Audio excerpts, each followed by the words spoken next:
So guys, eto lang ha. Ang dami kasing message na nare-receive ko regarding doon in-upload ko na to.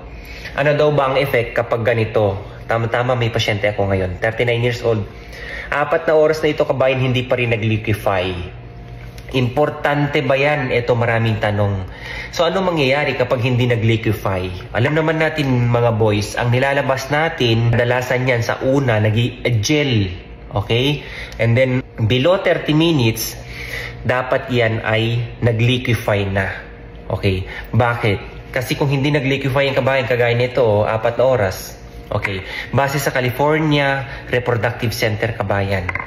Kapag ganito ka, okay, 4 na oras na to, hindi pa rin nag-liquefy, pwede din yan ang cause ng infertility mo. O, tama ka nang narinig.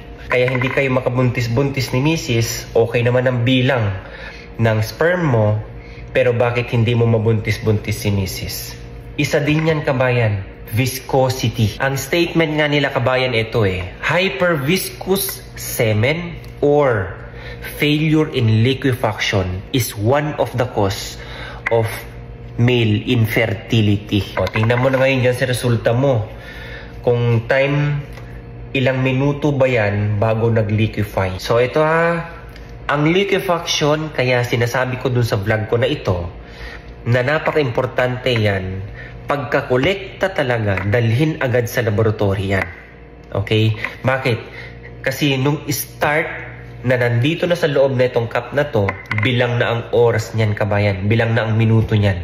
Kasi nire-report yan, kapag ikaw lumagpas ka ng 30 minutes dyan kabayan, medyo malapot-lapot na yung ano mo. Kasi ang viscosity nitong nilalabas nating kabayan is directly influence ng motility. Pagpalagay na lang natin, sige nga, yung sa isda na lumalangoy sa malapot na putik, ikumpara mo dun sa tubig talaga. Sino ang mas makakarating ng mabilis dun sa kanilang destinasyon? Siyempre yung nasa tubig. Kung nandun sa may putikan, mabilis mapagod, mabagal. Baka hindi na nila ma-reach yung kanilang destination, tsugi na sila. Kaya isa din yan kabayan ang titingnan nyo. Oh, 'di ba yung nilalagay mo sa taas ng tiyan? 'Di ba ilang minuto pa lang natutunaw na. Joke lang. Pinapatawa lang kita pero totoo 'yan.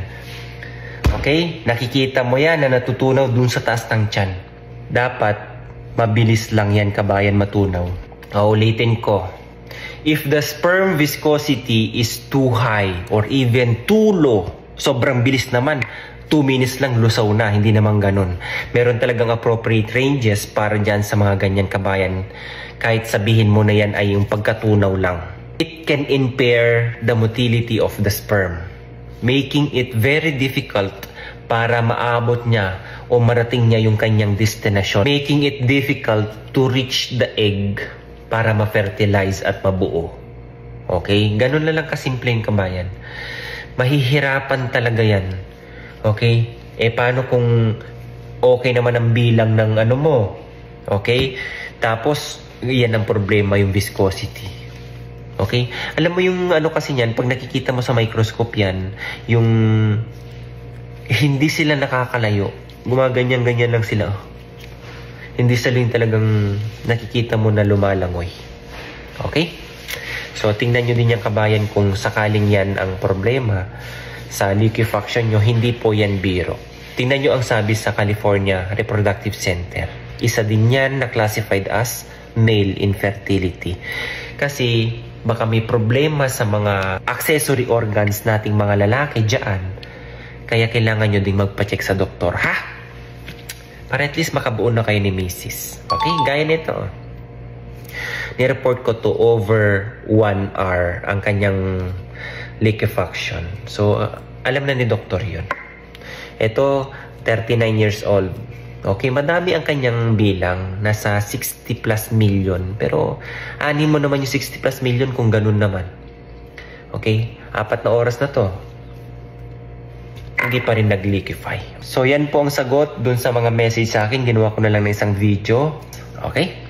God bless everyone. Bye-bye.